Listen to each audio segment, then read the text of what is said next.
Olá pessoal, tudo bem? Aqui é a professora Gabriela e hoje nós vamos conversar um pouquinho, tá, sobre os elementos do Estado. Tradicionalmente, a doutrina aí diz que o Estado ele compõe, né, ele possui três elementos essenciais, quais sejam o território, o povo e a soberania. Mas para aí uma parte minoritária da doutrina também elenca aí como um elemento do Estado a finalidade. Então vamos começar aqui pelo elemento território. O que vem a ser o território?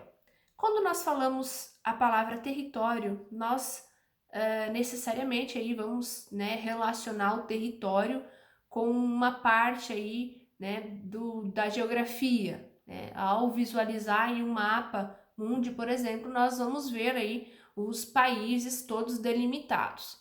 E é isso mesmo, o território é a parte, tá, do globo terrestre em que um estado ele exerce a sua soberania. Mas não apenas aquela figura que nós podemos observar no mapa mundi, tá? O território ele é composto então de solo, subsolo, espaço aéreo correspondente ao território, tá? E a plataforma continental.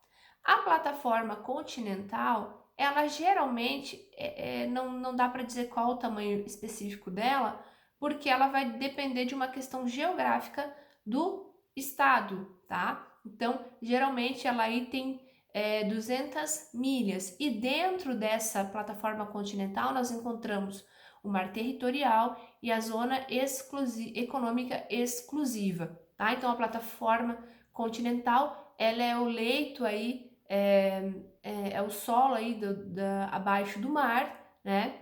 Que percorre aí um percurso até chegar ao talude. O talude seria um declive mais acentuado. Então, a plataforma continental ela vai depender das características geográficas do estado.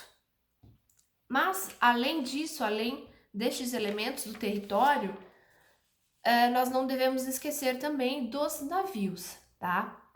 Um navio de guerra em qualquer lugar, a princípio, será uma extensão aí do território de um estado. Então, se ocorrer um crime dentro deste navio de guerra, por exemplo, a lei que se aplicará será a lei da bandeira. Já um navio particular que está aí em alto mar também vai valer a regra da bandeira. Mas é claro que se esse navio particular ele estiver em um mar territorial, por exemplo, de outro estado, tá? Ele vai respeitar as leis de outro estado.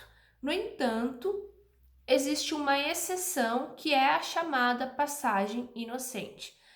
A passagem inocente ela é fixada por meio de tratados, tá? Então, os países que assinam porventura um tratado de passagem inocente, o país que assinou ele concorda que que um navio particular de um país estrangeiro transite aí pelo seu mar territorial, por exemplo, sem que seja aplicada a sua bandeira e a sua lei, e sim a lei da bandeira daquele país, tá? Então, por exemplo, a Argentina precisa exportar os seus grãos, por exemplo, para outro país e necessariamente ela precisa passar aí pelo mar territorial brasileiro, tá? Pela plataforma continental, enfim.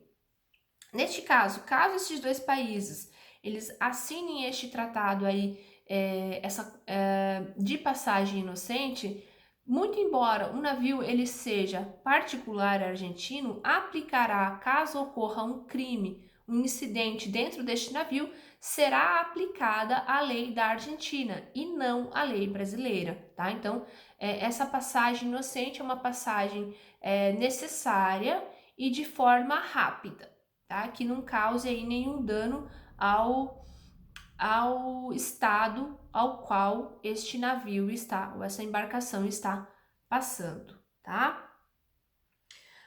Os terrenos de embaixada, tá? Atualmente eles não são considerados aí uma parte do território, tá?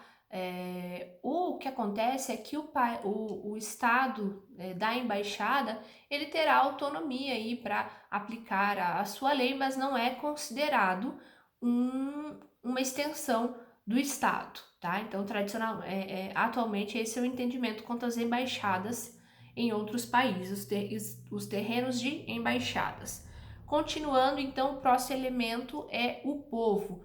O povo, ele é diferente do termo população, tá? A população, ele está ligado a um termo quantitativo.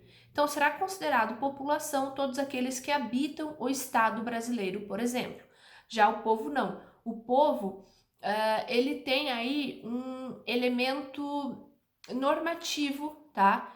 Que liga essa pessoa a este Estado. E este elemento normativo, essa relação jurídica que liga essa pessoa ao Estado, tá? Se chama aí a nacionalidade, tá? Então, serão considerados povo brasileiro, tanto os brasileiros natos como os naturalizados. A regra de nacionalidade está prevista aí no artigo 12 da Constituição. Passando à frente, então, o próximo elemento é a soberania, tá? A soberania, ela vem a nascer aí com o Tratado de Paz de Westfália, tá? Por quê? O Tratado de Paz de Westfália surgiu em 1648, tá? Após uma guerra aí lá na Europa, uma guerra que durou em torno aí de 10 anos. Estes países que estavam em guerra fizeram este Tratado de Paz de Westfália e delimitaram as suas fronteiras. É aí que surgem países como Inglaterra, França, Espanha, Portugal, tá? Todos delimitaram então o seu território. E é com o nascimento deste conceito de território também que nasce o conceito de soberania, porque a soberania é o poder de autodeterminação de um Estado, tá? De se valer dentro do seu Estado, do seu território, de criar as suas leis e de se autodeterminar. A doutrina nos diz que a soberania, ela possui 4 características. Ela será una, indivisível, inalienável e imprescritível. Una, porque só necessariamente vai existir apenas uma única soberania dentro de um Estado. Não é possível mais de uma soberania dentro de um Estado. Indivisível, porque não é possível dividir essa soberania, tá? Ela é total, o país, o território todo é soberano.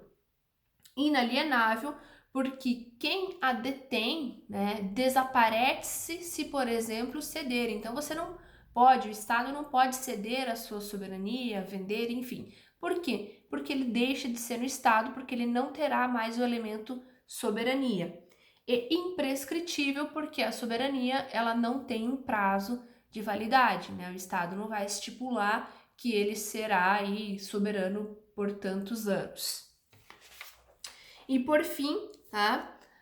Nós temos o elemento finalidade, tá? Que seriam os objetivos que aquele Estado pretende aí conquistar, tá? Com a sua criação, e geralmente ele está previsto, os objetivos, as finalidades estão previstas na Constituição de cada Estado. No nosso caso, as nossas finalidades estão previstas no artigo 3º da Constituição, ok? E são elas.